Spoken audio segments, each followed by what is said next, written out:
Today we're talking about one of the hardest parts of growth. And this is the part that most people will not talk to you about. It's the part when you realize that that version of you that once fit in all these places really is starting to feel like you're not fitting anymore. There's now a quiet realization that those conversations feel different. Your priorities feel different. Even your identity feels different. And now suddenly it feels like you're standing between two worlds. The old one that you've outgrown and the new one you're building. Today we're going to talk about why growth can feel lonely and why that loneliness feels the way it does and what that loneliness is a sign of. Because it's not that you're doing anything wrong. Welcome to the Inner Launch, where we talk about rebuilding your self-trust, reclaiming your identity, and creating your next chapter from the inside out. I'm your host, Christina Volkovich. In today's podcast, we're going to talk about those internal shifts that happen when you stop living on autopilot and start living in the world that you are continuously choosing to shape your life. You notice patterns that you didn't see before. Notice dynamics that once felt acceptable but now feel really uncomfortable. Or even maybe just a little uncomfortable.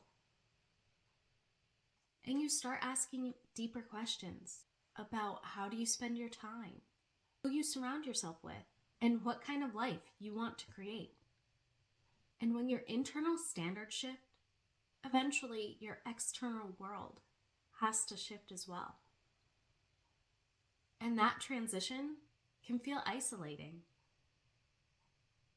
Any type of relationships are usually built on shared identities. Not just shared history, but identity. People will have a version of you, the identity that they think that you are. So when you start changing and it doesn't match, something can feel off to them, to you, whoever. And it works the opposite way too. It works as you change, you realize that identity that you had that fit with these people isn't fitting anymore. When you change internally, the relationship dynamic naturally changes too.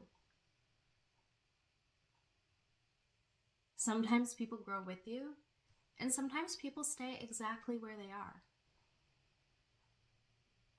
Neither person is wrong, but the rhythm of the relationship changes. And this is where people often start to question themselves. Am I being too different? Am I expecting too much? Am I abandoning people? But that's where people get confused because they think that growth means abandonment. But what it really is evolution of you. Every transition has that middle stage. That stage where you're no longer that old version of you, but you're also not fully established as that new version yet. And psychologically, this stage can feel very unstable to your brain. You may experience uncertainty, loneliness, identity questioning, emotional distance from familiar people and environments. But that stage is actually a sign that change is happening. It means that your internal system is reorganizing. And that reorganizing usually means that something really big is about to happen for you. And that stage is a sign that you were doing it right. You're not that old version that's accepting what you used to. You're becoming the new and best version of yourself. So today's story, I'm going to tell you about my past year.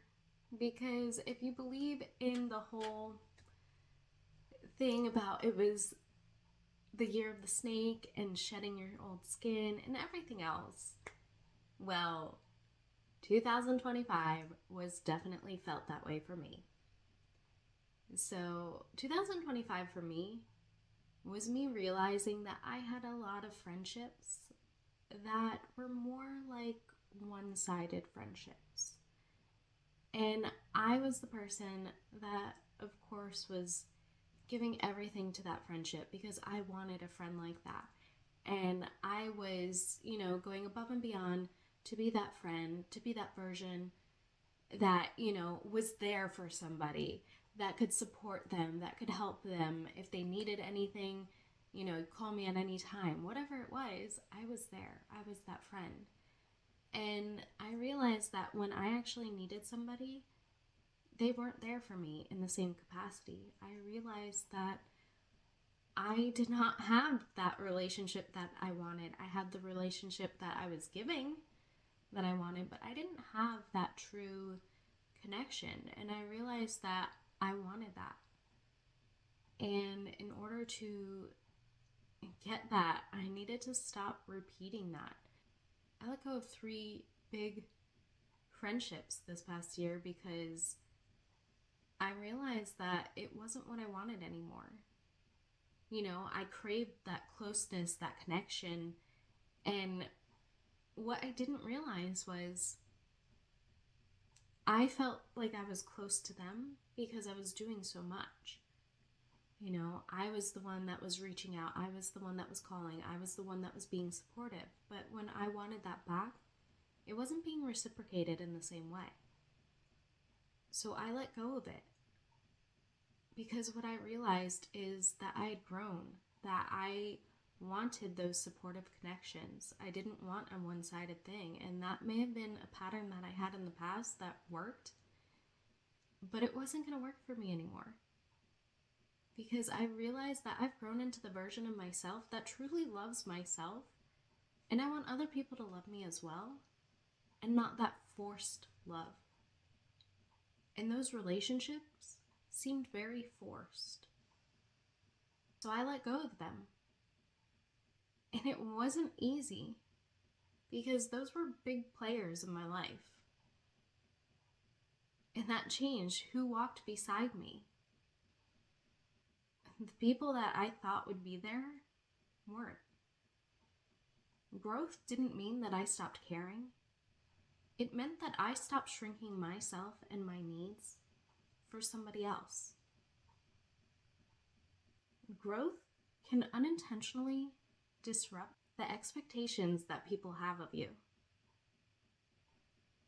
If someone is used to you being accommodating, agreeable, emotionally available in a certain way, and predictable, then your growth may feel unfamiliar to them.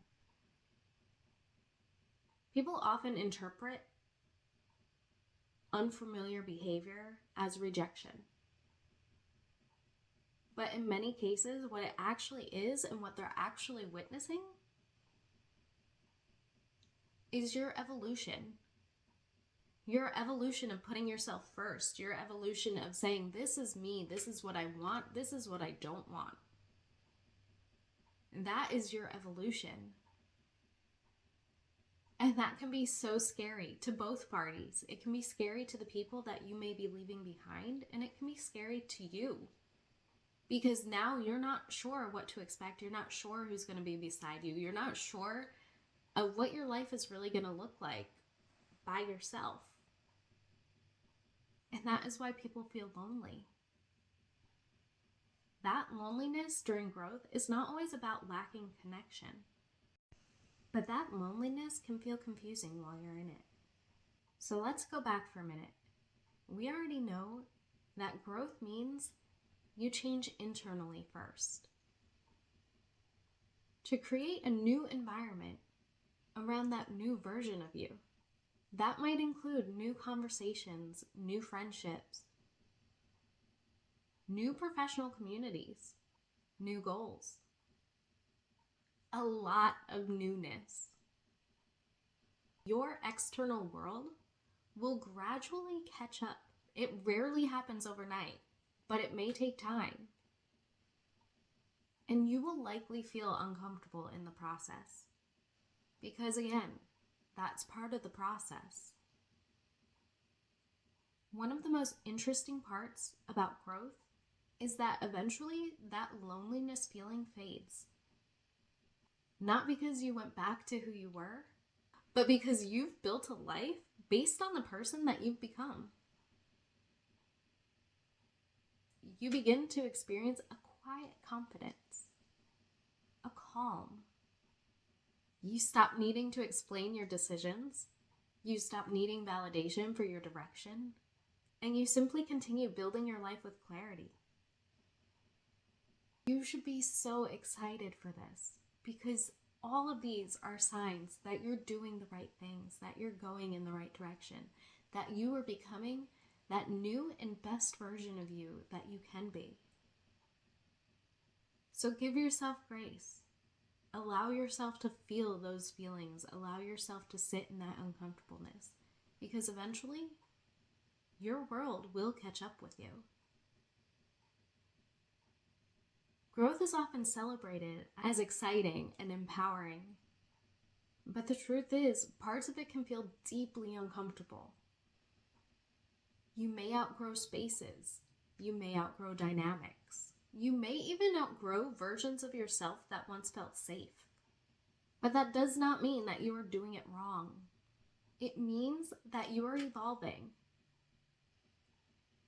And that evolution is exactly what allows you to create your next chapter from the inside out.